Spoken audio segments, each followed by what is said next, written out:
Today we're going to look at a blueprint for peace that's literally thousands of years old, but, and this is the amazing part, it's being used to tackle some of our biggest modern problems. So let's just dive right in. For as long as we've been human, we've been wrestling with a few huge questions. And it all starts with the most fundamental one. Who am I? Like, really? If you strip away your name, your job, your relationships, what's left? What even is this consciousness that we all experience? And then, of course, there's the question of suffering. It's everywhere you look. Injustice, pain, loss. It's a problem that has kept thinkers up at night for millennia.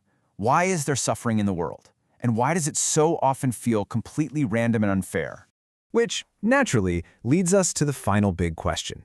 What's the whole point of all this? Now, for ancient Indian philosophers, these weren't just abstract ideas for a debate club. No, these were urgent, practical problems. They were on a mission to find a real solution to end human suffering for good. To really get their solution, we first need to understand the basic operating system they believed reality runs on. It's built on 4 key ideas that are all connected, and they basically explain how life works. First up is Dharma. Think of it as the underlying order of the universe, the natural law that kind of holds everything together. And on a personal level, it's your unique purpose, your duty. It's the most righteous and harmonious way for you to live. Next is karma. Now, this one is so often misunderstood. It's not about some cosmic judge handing out rewards or punishments. It's much simpler. It's just the law of cause and effect. It's a natural principle, just like gravity. Every action, every thought, every word you put out there creates a ripple that sooner or later comes back to you. So all those actions and their consequences, well, they're the fuel for the engine of what's called samsara. This is the continuous, repeating cycle of birth, life, death, and rebirth. It's the journey we are all on, constantly propelled forward by the momentum of our own karma. So if we're all caught in this big cycle, what's the end game? Well, the ultimate goal is moksha. This is liberation, enlightenment, the final freedom from the cycle of samsara and all the suffering that comes along with it. It's that state of ultimate peace and understanding. Okay, to make this all click, let's use a modern analogy. Think of samsara as a video game that you just can't seem to quit. Karma is your score, constantly going up or down based on every move you make. Dharma is the game's rulebook, showing you the right way to play. And moksha? Moksha is that moment you realize you can just put down the controller, turn off the console, and walk out into the real world free. This ancient framework feels more relevant today than ever before, doesn't it? Our modern world can often feel just like this, a burning house. We're surrounded by conflict, anxiety, a pace that just never lets up. We're all looking for a way to put out the fire. So how can this ancient system actually be applied in the 21st century? Well, let's look at a pretty fascinating real-world case study. Right now, Thailand is on this incredibly ambitious mission to take these very philosophical concepts and offer them up as a tangible solution to the world's problems. The vision is huge, to position the country as a kind of global spiritual life university. The idea is that for centuries, Thailand has cultivated what they call an ecosystem of awakening, where these principles aren't just studied, they're actually lived. So now, the goal is to offer this deep knowledge to the world as a kind of spiritual vaccine against the stress and conflict of modern life. And this grand vision isn't just a vague hope. It's built on a solid strategic blueprint. It's supported by 4 distinct but complementary pillars, and each one is embodied by a master who's been recognized by UNESCO for their contributions to peace. The first pillar is authenticity, represented by the forest meditation master Luang Pu Mun. In a world that's so tired of just theories, he represents genuine, direct experience. His path shows that peace isn't something you just talk about. It's something you do. It comes from action, and it produces tangible results. Next up is the second pillar, standardization. This is embodied by Prince Vijayaranyana of Aurorasa, and this pillar provides the essential structure. To have a global impact, you need more than just good ideas. You need a system that can scale. He was the architect of an educational curriculum that could be standardized and taught anywhere. Because for peace to be sustainable, it needs a strong framework. The third pillar is universality, and this one was championed by Buddhadasa Bhikshu. He was brilliant at breaking down complex ideas and presenting them as a form of spiritual science. He basically stripped away all the religious ritual to get to the core truths, making this wisdom accessible to anyone, no matter their faith or background. Because at the end of the day, peace is a universal human need. And finally, the fourth pillar is verification, represented by the great scholar P.A. Payutto. He is the intellectual anchor of the whole project, making sure that all the teachings and practices stay accurate and true to the original principles. This is what guarantees that the path is guided by profound wisdom and not just feel-good ideas. So when you put it all together, you can really see how these four pillars create a complete model. You have the action of authentic practice, the structure of a scalable system, the accessibility of a universal message, and the wisdom of intellectual verification. It's a truly comprehensive and powerful approach. Okay, so that's the grand strategy. But how does that translate into a practical way of teaching? Well, it's all captured in a really beautiful and profound metaphor. The curriculum is called The Log in the Ganges, and it's based on a teaching from the Buddha. Imagine you are a log floating down a river towards the vast ocean of liberation. To get there, first, you have to avoid getting stuck on either bank. That means avoiding extremes and staying on the middle path. Second, you have to persist without sinking or getting stuck on a sandbar. That's all about continuous effort. And third, you can't rot from within. This represents inner purity and morality. If you can do those three things, you'll just naturally flow to your destination. So, after all this, exploring ancient philosophy, a modern national strategy, what's the key takeaway for each of us? For you and me, right here, right now? This really gets to the absolute heart of the message. We tend to think of peace as something external, right? A treaty that gets signed between nations. But this philosophy just flips that whole idea on its head. It argues that true, lasting peace is an internal state. It's not something you sign. It's a quality of mind that you have to actively cultivate within yourself. And that cultivation? It starts with the simplest, most accessible tool we all possess, our own breath. The grand vision of global harmony, of putting out the fire in that burning house, it all begins with the simple, mindful act of just paying attention to one inhalation and one exhalation. Which leaves us with a final thought, an ancient analogy from the Katha Upanishad. Imagine your body as a chariot. Your senses are the wild horses pulling it. Your mind is what holds the reins. And your inner self, your consciousness, is the passenger inside. So the question to leave you with is this. In your life right now, who's actually driving your chariot? So, who am I? Why do bad things happen to good people?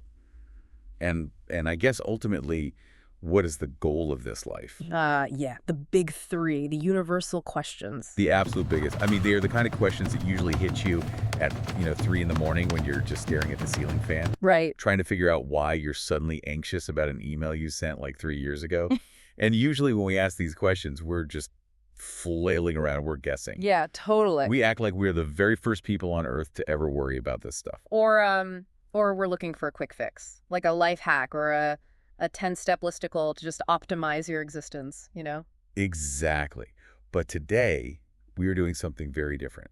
We're looking at a tradition that has been obsessing over these exact three questions for thousands of years. Thousands, yeah. We are taking a deep dive into the roots of Indian philosophy. And I actually want to stop you right there, listener, because I know exactly what you're thinking. What are they thinking? They're thinking, great philosophy.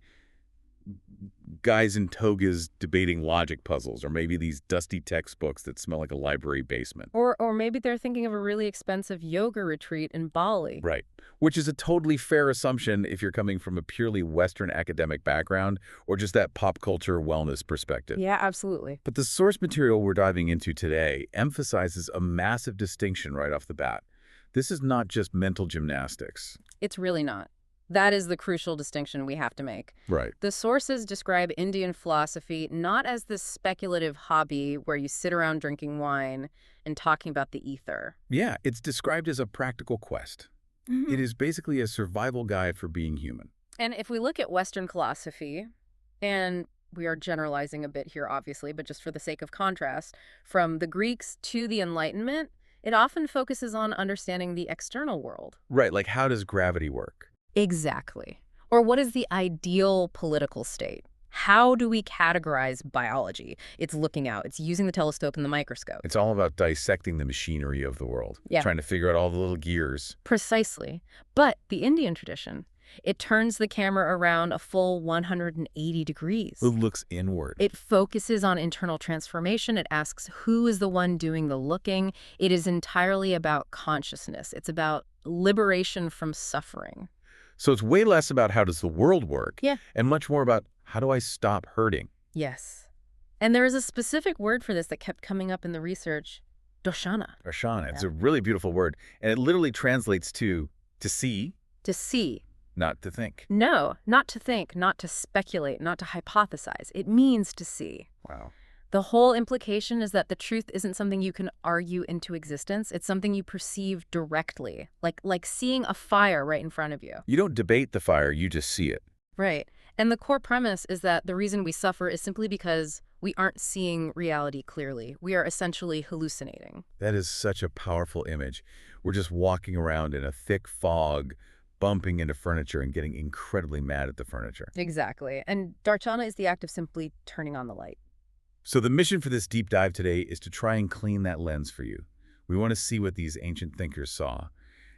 And we have a pretty massive roadmap ahead of us today. Right. We're going to decode the vocabulary of existence, which are these 4 words you absolutely need to know to even play this game. Dharma, karma, samsara, and moksha, the big 4.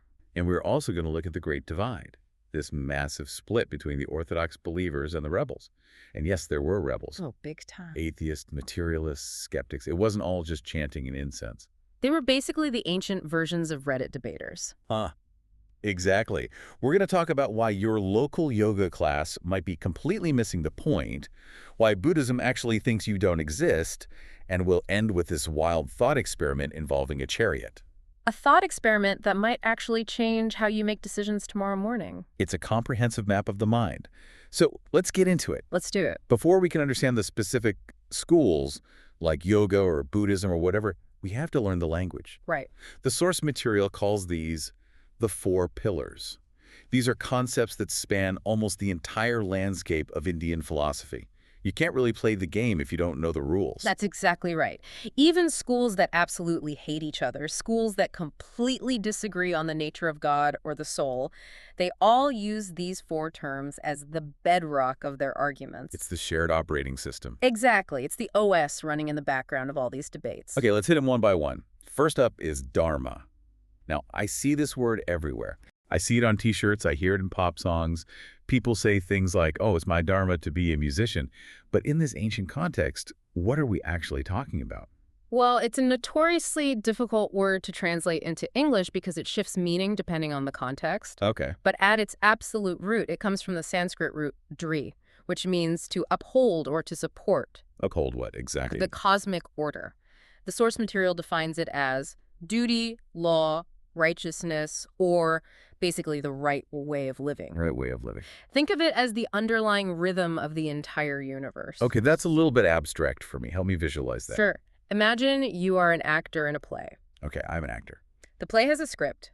The universe is the stage. Your dharma is your specific role. If you are cast as the king, you must play the king with dignity. If you're cast as the soldier, you have to play the soldier with bravery.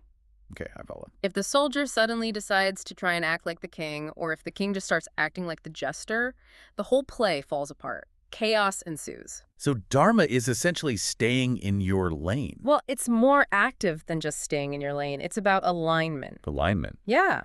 If you act in accordance with the dharma, you are swimming with the current of the river. Everything flows naturally. If you act against it, which is called adharma, you are swimming upstream. Creating friction. Exactly. You create friction, and that friction creates suffering. So it's the moral fabric of reality. It's Yeah. not just some arbitrary rules that ancient humans made up to keep people in line. It's treated as a literal law of nature, just like gravity. That is the perfect way to look at it. If you jump off a cliff, gravity pulls you down. That is a physical law. Right. If you lie, cheat, or hurt other people, you violate dharma, and there are going to be consequences. That is the moral law. It keeps the whole universe from just dissolving into pure chaos. Which leads us directly to the mechanism of those consequences. Pillar number 2, which is karma. Probably the most misunderstood word in the English language today. Oh, for sure. Without a doubt. We use it to mean luck or some kind of cosmic revenge. Yeah. Like, oh, I stole a cookie, so I stubbed my toe. Karma. Or when we see a terrible celebrity get canceled, we all say, well, that's karma. Right, but in the actual philosophical texts, karma is much more clinical than that. It simply means action. Wait, just action. Action and its inevitable result. It is the law of cause and effect applied to the moral and psychological plane. Cause and effect. Think of it as Newtonian physics for the soul. For every single action, there is an equal reaction. So it's not a guy in the clouds with a clipboard making a naughty or nice list. No, not at all. And that is a really critical distinction for the listener to grasp. In many Western religious frameworks, judgment is delivered by a deity, a judge who decides if you are good or bad. Right. In Indian philosophy, karma is purely a mechanism. It's entirely impersonal. If you touch a hot stove, you get burned. The stove isn't punishing you. The stove doesn't have a vendetta against me. Exactly. It's just the nature of heat. Okay, but here's the question that always comes up. And the source material actually mentions this too. The whole why do bad things happen to good people problem. Yeah, the classic problem of evil. Right. If karma is just cause and effect, why do I see terrible, corrupt people succeeding wildly and really wonderful, kind people suffering terribly? That is where the concept gets a lot deeper. The texts explain that there is often a time lag. A time lag. Yeah. Think of karma like planting seeds in a garden. Some seeds like cress, they sprout in just a few days. You lie to your partner, you get caught immediately. That's instant karma. Makes sense. But some seeds, like planting an oak tree, take years or even lifetimes to mature. The fruit you are eating today, meaning your current life situation, is the result of seeds you planted a long time ago. So maybe 10 years ago, or maybe in a previous life. Exactly. And the seeds you are planting today with your current actions. Will determine the fruit I have to eat tomorrow or in the next life. Precisely. This implies that nothing is truly accidental. It essentially removes the idea of victimhood in a cosmic sense. Which can be very empowering. Empowering, yes, but also incredibly confronting. Yeah, because it puts responsibility 100% squarely on the individual. It's a terrifying amount of responsibility. You are the architect of your own destiny. You built the house you are currently living in. But you just mentioned the next life. And that brings us to pillar number 3, which is samsara. The cycle. The continuous cycle of birth, death, and rebirth. Now, coming from a Western background, I feel like a lot of people view reincarnation as kind of cool. Like, oh, I get to come back. Maybe I'll be a rock star next time around. That is definitely a modern romanticized distortion. In the original text, samsara is absolutely not a reward. It is viewed as a prison. Prison. Imagine being stuck in a horrific traffic jam forever. Oh, wow. You finally get home, you fall exhausted into bed, and you wake up right back in the middle of the traffic jam. That is samsara. That sounds miserable. It's viewed as a fundamental cycle of suffering. You are born, you struggle, you inevitably get sick, you lose the people you love, you die, and then you have to do it all over again. Endless repetition. Yeah. It's like Groundhog Day, but without any of the funny parts. Exactly. And because of karma, you are trapped in this loop. Your actions just keep generating new reactions that bind you to the whole process. You are basically spinning on a hamster wheel. You might get a nicer cage, a better life, but you're still in the cage. Correct. So the goal of Indian philosophy isn't to get a better hamster wheel. The goal is to get off the wheel entirely. Yes. Which is the 4th pillar. Yes. The exit door. Moksha. Or nirvana, or kaivalya, depending on the specific school you're looking at. Yeah. But they all point to the exact same thing. Liberation, freedom. For what exactly? Freedom from that cycle of samsara, freedom from the suffering, freedom from the fundamental ignorance. It is the exact moment you stop generating karma, the moment the seed finally stops sprouting. So just to recap for you listening, we have dharma, which is the rules, karma, which is the action or the score, samsara, which is the endless loop, and moksha, which is the exit. That is the complete framework. The source material uses an analogy here that I think is just perfect for our listeners today.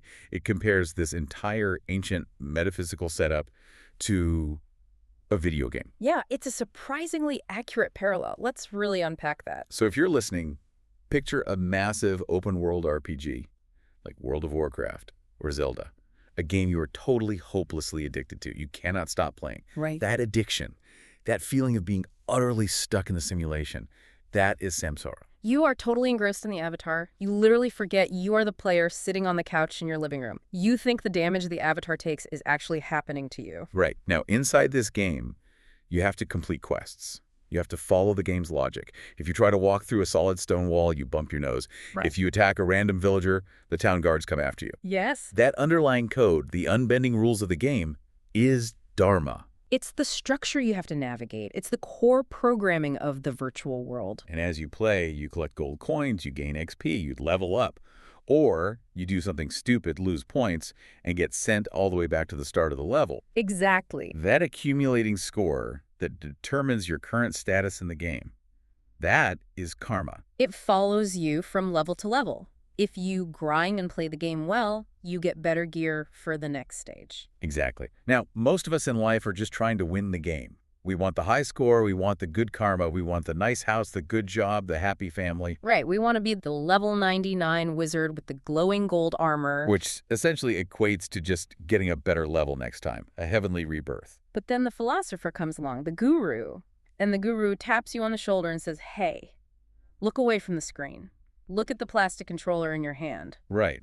Why are you stressing out so much over digital gold coins? Because Moksha isn't winning the game. Moksha isn't getting the high score. Moksha is realizing, wait a minute, this is all just pixels. It's putting the controller down, physically turning off the console, and walking outside into the fresh air. Game over. You are free. That is a very effective way to visualize it. And I think it really highlights the radical nature of moksha.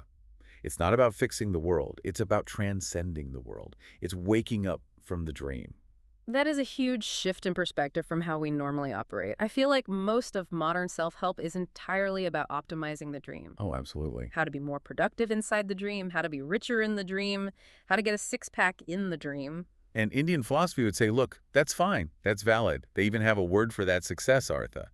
But it is not the ultimate goal. The ultimate goal is to wake up and realize you never actually needed the six-pack to be happy in the first place. Beautifully put. So we have the playing field set. We know the rules of the game, but, and here is where the historical drama really starts, not everyone agreed on how to play the game, or even who designed it in the first place. No, it was never a monolith. It was a massive, argumentative, sometimes chaotic, intellectual battlefield. Which brings us to what the sources call the Great Divide. Indeed. Just like we have left versus right in modern politics, or empiricism versus rationalism in the West, Indian philosophy has two main camps. And the source material says they are divided by a single, definitive litmus test. The Vedas. Okay, we definitely need to clarify this for the listener. What exactly are the Vedas? The Vedas are the oldest layer of Sanskrit literature and the oldest scriptures of Hinduism.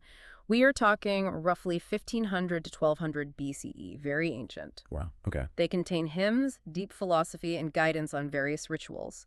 In this specific context, you can think of them as the divine revelation, the ultimate authority, basically the Constitution. So the litmus test is simple. Do you accept the Vedas as the boss? Exactly. Do you bow to the authority of the text? And on one side of this divide, you have the Astika. Orthodox schools. The word Astika literally translates to there is or it exists. These are the schools that stand up and say, yes, we accept the authority of the Vedas. We might interpret them very differently from each other, but we all agree they're the ultimate source of truth. And on the exact opposite side, The Gnostica, the heterodox schools, the rebels. They say, absolutely not. We reject the authority of the Vedas entirely. We don't care what the ancient books say. We are going to figure this out on our own. I really love that dynamic. Astika says, trust the tradition.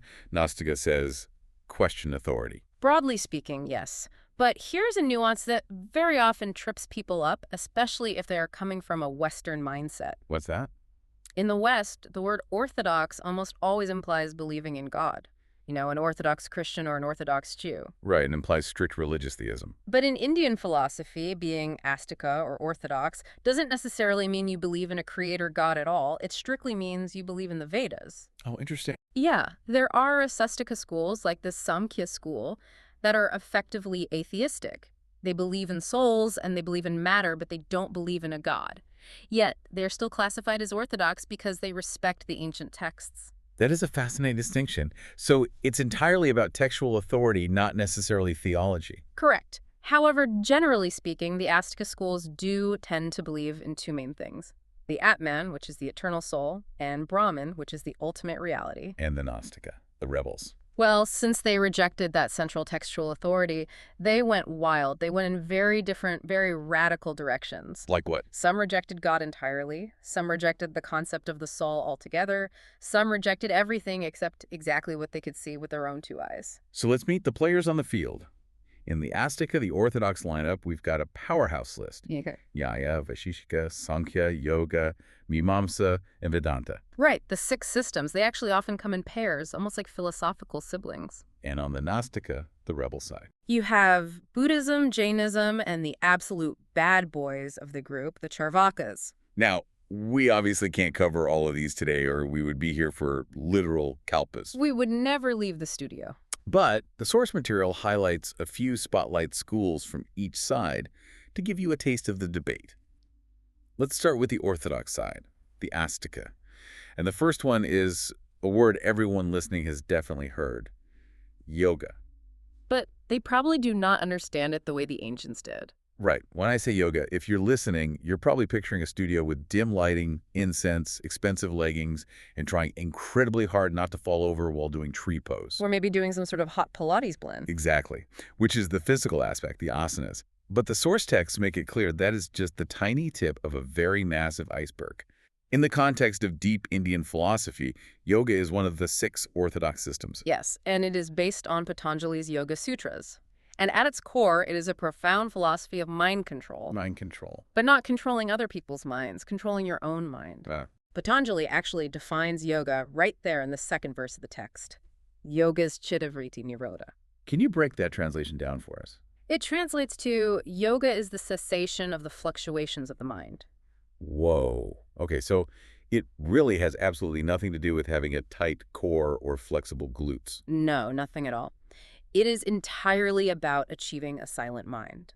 The fluctuations he mentions, those are your random thoughts, your daily anxieties, your memories, your daydreams, the constant exhausting chatter inside your head. The monkey mind, as people call it. Exactly. And the whole goal of actual yoga is to take that internal volume knob and turn it all the way down to 0. But why? Why do we even want a silent mind? Isn't thinking generally considered a good thing? Sure, practical thinking is fine, but the philosophy posits that the Atman, your true eternal soul, is like the bottom of a crystal clear lake. Okay. If the surface of the water is choppy and muddy because of all the wind and waves, which represents your busy, anxious mind, you can't see the bottom. You can only see the chaotic ripples. And you identify with those ripples. Exactly. You think, I am angry today, I am sad, I am too busy. You think you are the emotion. But if you manage to still the water, Then the mud settles. The water becomes glass. And you see the bottom. You finally achieve darshana. You realize you aren't the chaotic ripples on the surface. You are the silent observer underneath it all. You are the stillness. so where does all the stretching come in? The downward dog. Why are millions of people doing that? Historically, that was just prep work. It's bodily maintenance. Yeah, you keep the physical body healthy and flexible so that when you sit down on the floor to meditate for 4 hours straight, your knees don't scream in agony. If your lower back is killing you, you can't focus on the infinite reality. That makes total sense. The body is simply the instrument to achieve the state. It is not the goal itself. Man, that really recontextualizes the entire modern wellness industry. It's like we've been obsessing over waxing and polishing the car for decades, but we never actually turn the key and drive it anywhere. That's a great analogy. We've turned the physical warm-up into the main event. Okay, so that is yoga, the intensely practical path to internal silence. The other big orthodox school we really need to talk about is Vedanta.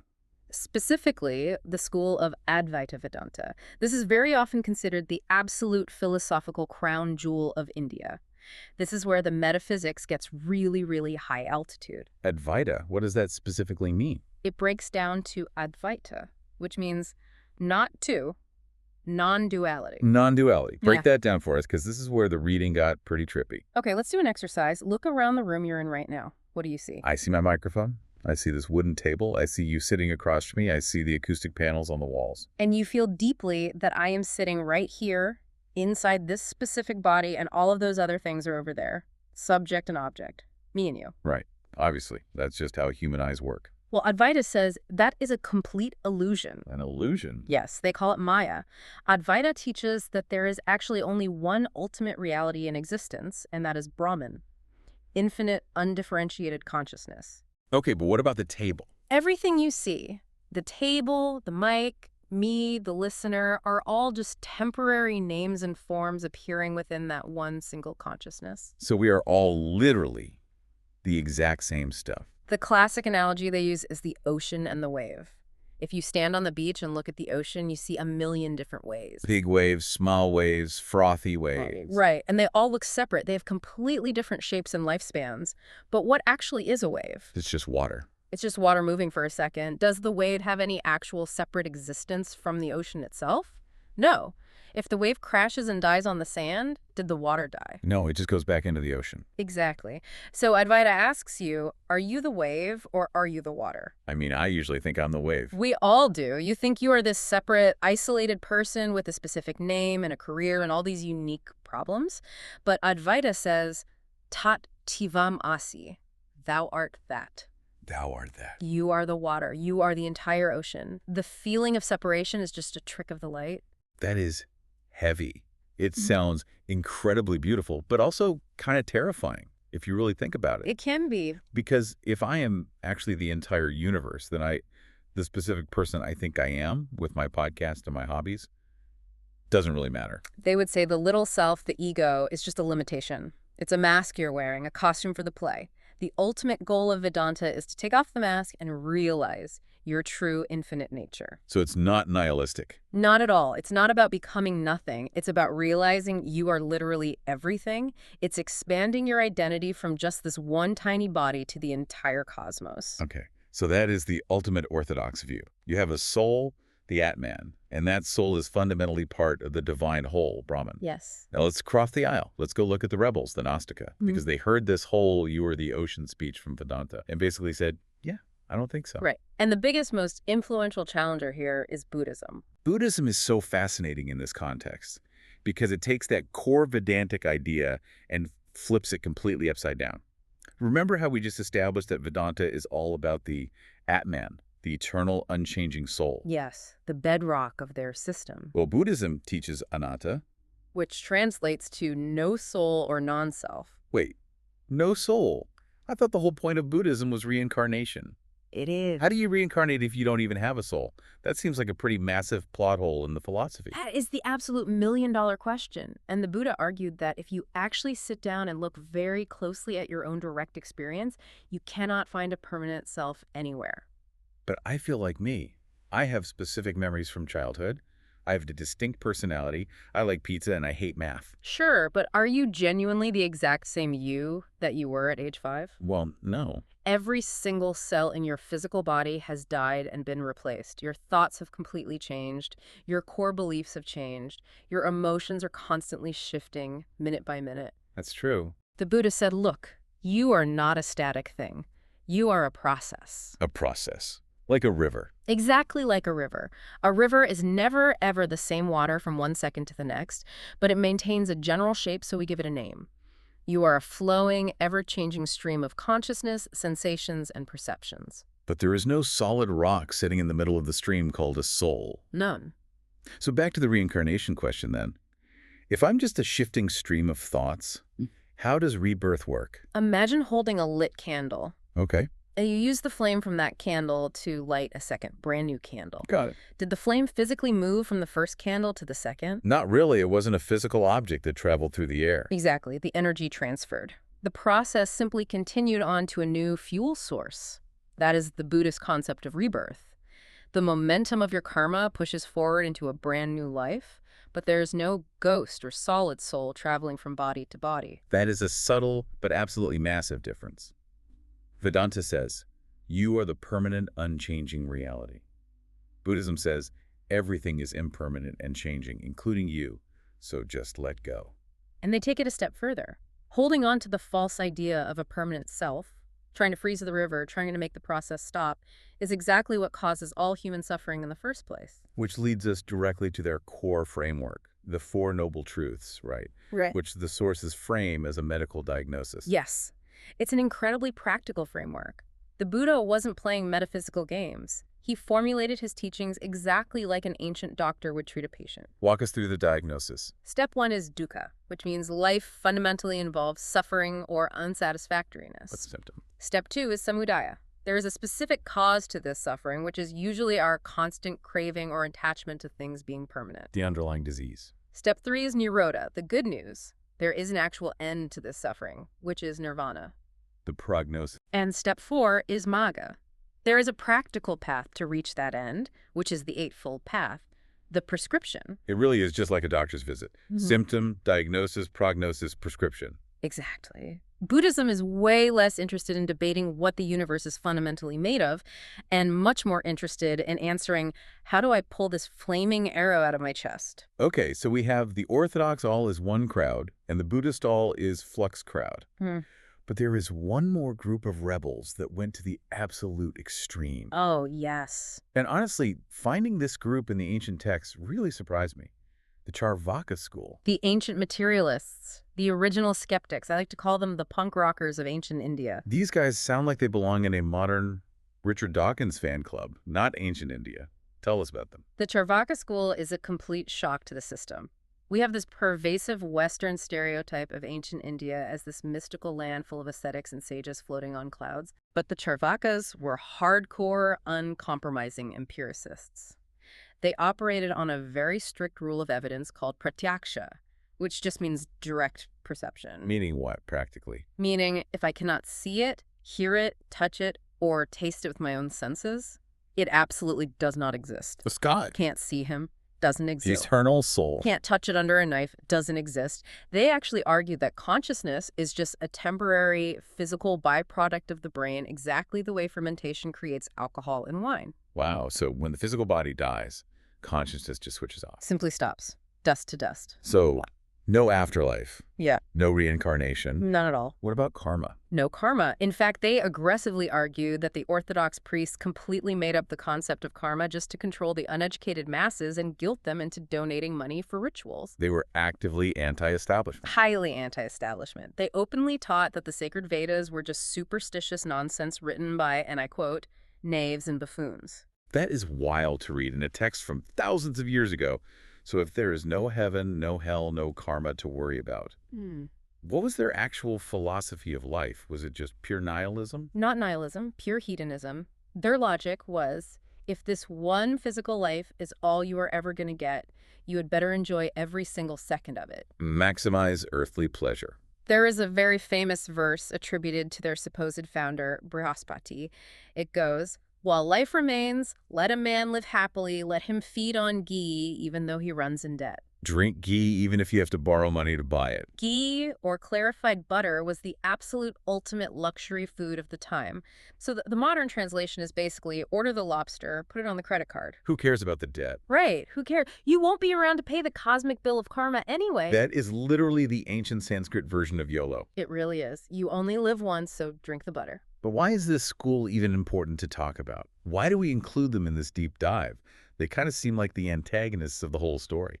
We include them because it proves that Indian philosophy wasn't just some brainwashed uniform cult where everyone nodded along to the priests. It was an incredibly vibrant, fiercely argumentative tradition. It was a marketplace of ideas. Exactly. You had guys meditating in isolated caves trying to merge their souls with the cosmos. And literally right next door, you had people saying, that's completely delusional, pass the wine. It shows a culture of profound intellectual freedom. It makes the history feel so much more human to me. It's not just passive sacred wisdom being handed down.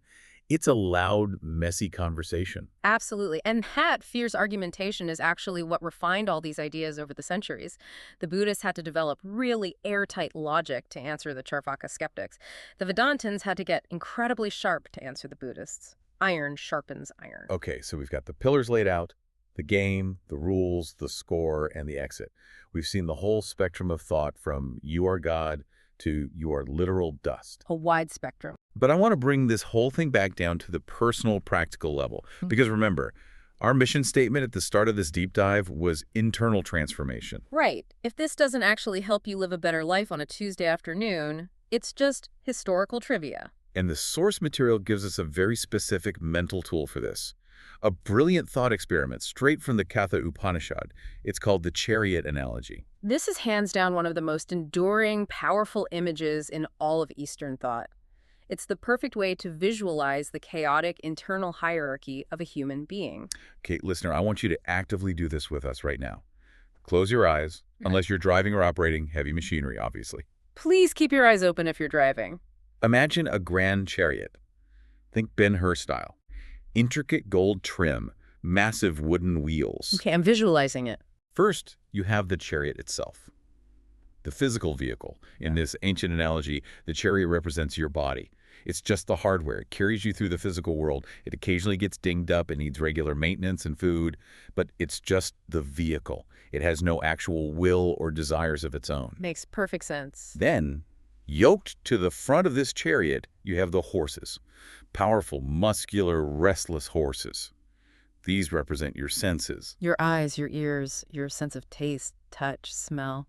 And specifically, the constant desires connected to those senses. The horses provide all the forward momentum. They want to go places constantly. They see something and say, oh, look, a donut, let's run over there. I look a beautiful person, let's go over there. Or, oh, a scary loud noise, run away immediately. They're completely wild. They are purely reactive. They don't care about your long-term destination. They just want stimulation. They just want to run. Exactly. Now, attached to the horses are the reins. The leather reins represent the mind, or manas in Sanskrit. Specifically, the logical, thinking, deliberating part of your brain. The reins are the interface. They are the tool used to steer those wild horses. So the mind interprets the sensory input from the horses and tries to direct the energy. The horses want the donut, but the reins pull back and say, don't eat the donut, we are on a strict diet. Right. The mind says, steer left, go towards the gym instead. That's the reins doing their job. Exactly. But here is the absolute most important part of the entire analogy. Who is actually holding those reins? Who is standing in the back of the chariot? The passenger. The charioteer. And the passenger represents the Atman, the deep soul, the ultimate witness, the deepest, quietest part of you that possesses true intellect and actually knows what is right, the part of you that holds the map. So if we look at the full ideal picture, the soul, the passenger, directs the mind, the reins to control the senses, the horses, which ultimately pull the body, the chariot. That is the ideal setup. That is a human being functioning perfectly in accordance with Dharma. It's a smooth, purposeful ride. You actually end up exactly where you want to go. But, and it's a huge but, that is rarely what actually happens in real life. Right. And this is the somewhat confronting question I want to ask you, the listener, right now. In your day-to-day life, who is actually driving your chariot? You have to be deeply honest with yourself. Because for most of us, the horses are driving. Oh, 100%. The horses are running completely wild. The senses see a notification pop up on the smartphone. Ding!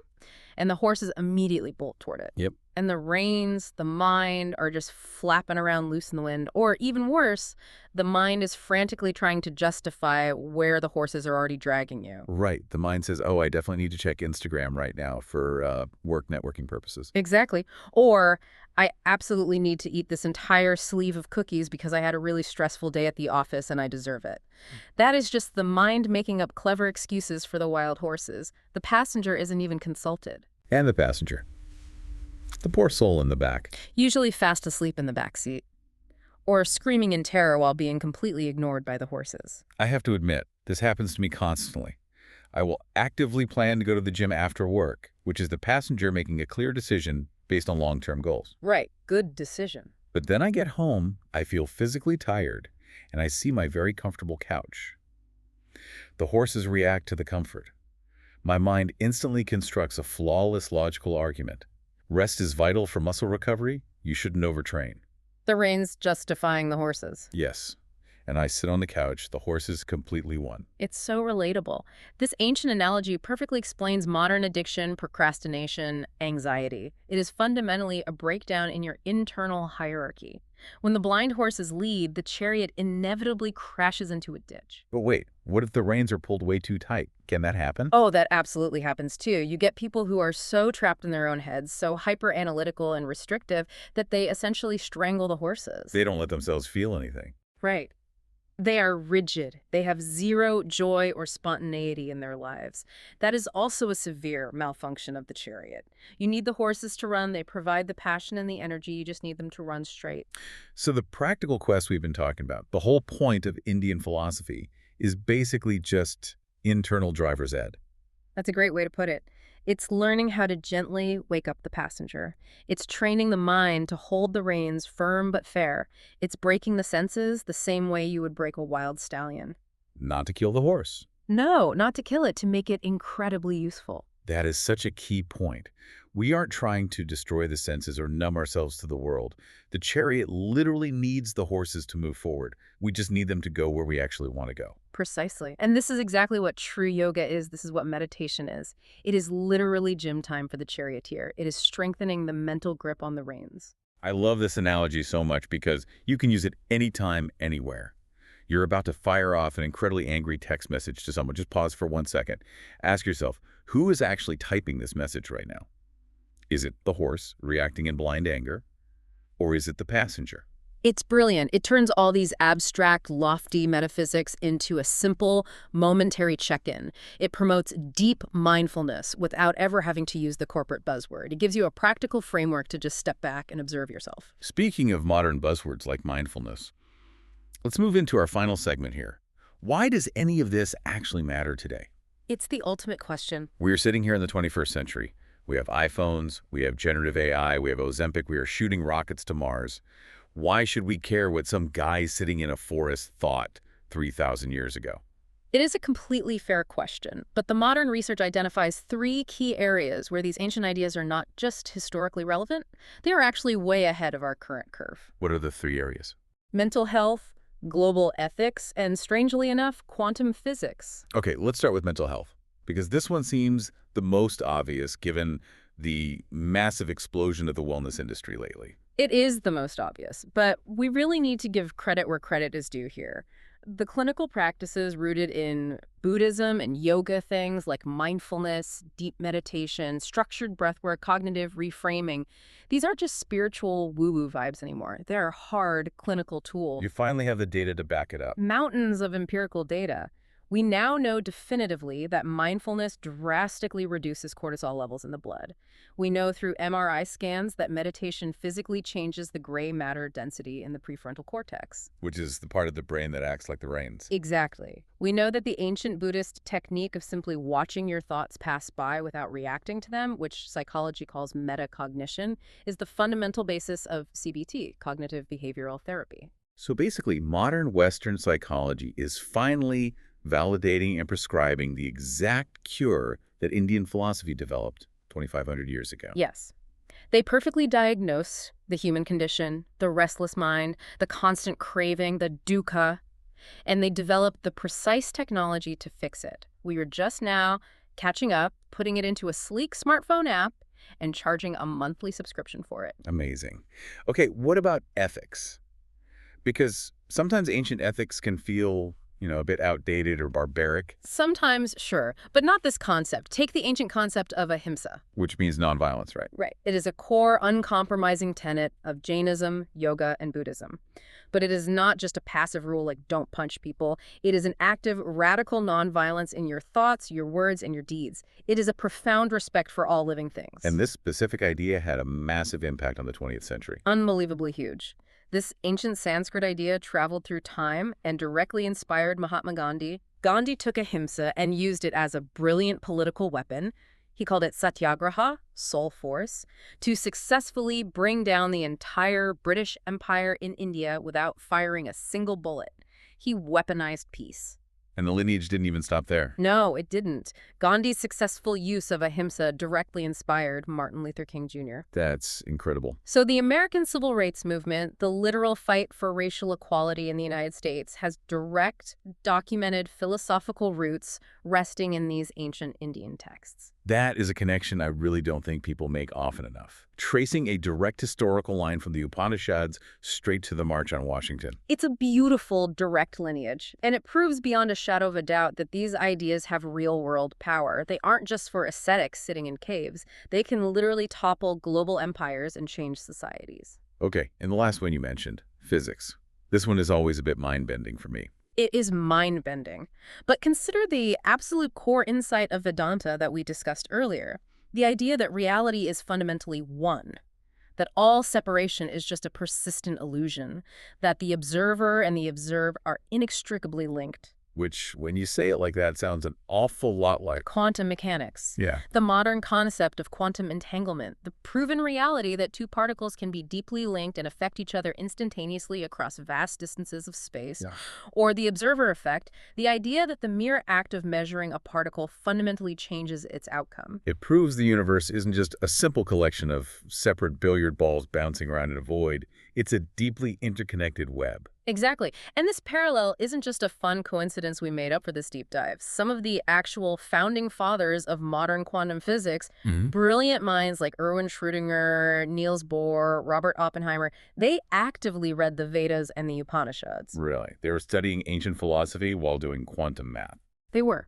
Schrödinger, the guy who gave us the famous cat-in-the-box equation, famously wrote in his journals that the multiplicity of the external world is only apparent, not real.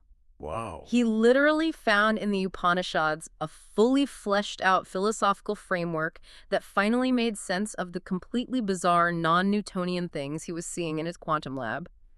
He desperately needed a vocabulary to describe this underlying unity, and Vedanta provided it. So whether you are a scientist looking through an incredibly advanced electron microscope or an ancient sage closing your eyes in a dark cave, you might actually end up staring at the exact same truth. Darshana. Seeing the fundamental unity of reality. That is just the beauty of it. It all converges in the end. It really does. It's a full circle. All right, we've covered a truly massive amount of ground today. My brain is definitely full. Let's do a quick recap of the journey for everyone listening. Good idea. We started with the overarching mission, the intensely practical quest to cure human suffering. We learned the ancient vocabulary. Dharma, the rules of the game. Karma, the accumulating score. Samsara, the endless loop of the game. And moksha, finding the exit door. Then we looked at the great divide between the Astika, the orthodox thinkers who trust the Vedas, and the Nastika, the rebels who only trust themselves. We saw the incredibly wide spectrum of belief, ranging from the strict mind control of yoga and the cosmic non-duality of Vedanta, all the way to the no-self-flowing river of Buddhism and the YOLO, drink-the-butter hedonism of the Charvakas. And finally, we sat inside the chariot to examine who is actually driving our daily lives, the wild horses or the quiet passenger. So what is the ultimate takeaway here? What does all this actually mean for you, the listener, right now? Do you need to go shave your head, sell your car, and move to a remote ashram? Please don't do that. I mean, unless you really want to. But that is absolutely not the point of learning this. The point is that this philosophy is a highly effective tool for awareness. It's about waking up. It's about waking up to the specific game you are currently playing. It's about realizing that you do not have to be a helpless victim of your own chaotic mind. You can actively choose to pick up the reins. You can realize that the digital screen in front of you isn't ultimate reality. You can actually find a little bit of moksha right in the middle of your terrible morning commute. You can consciously choose to be the ocean rather than stressing out about being a tiny wave. And with that in mind, here's my final provocative thought for you to chew on today. We talked a whole lot about the concept of the I, the ego, the soul, the passenger in the chariot. We did. It's the center of the debate. Tomorrow morning, when you wake up, in that brief moment before you even open your eyes, try to catch that tiny sliver of time before your eye fully boots up. Oh, that's great exercise. That fleeting split second before you remember your specific name, your stressful job, your daily problems. Right. And that tiny silent gap between sleep and identity. Who are you, actually? Are you just the temporary wave, or are you the endless water? That is the ultimate question to start your day with. Thanks for taking this deep dive with us today. See you all next time.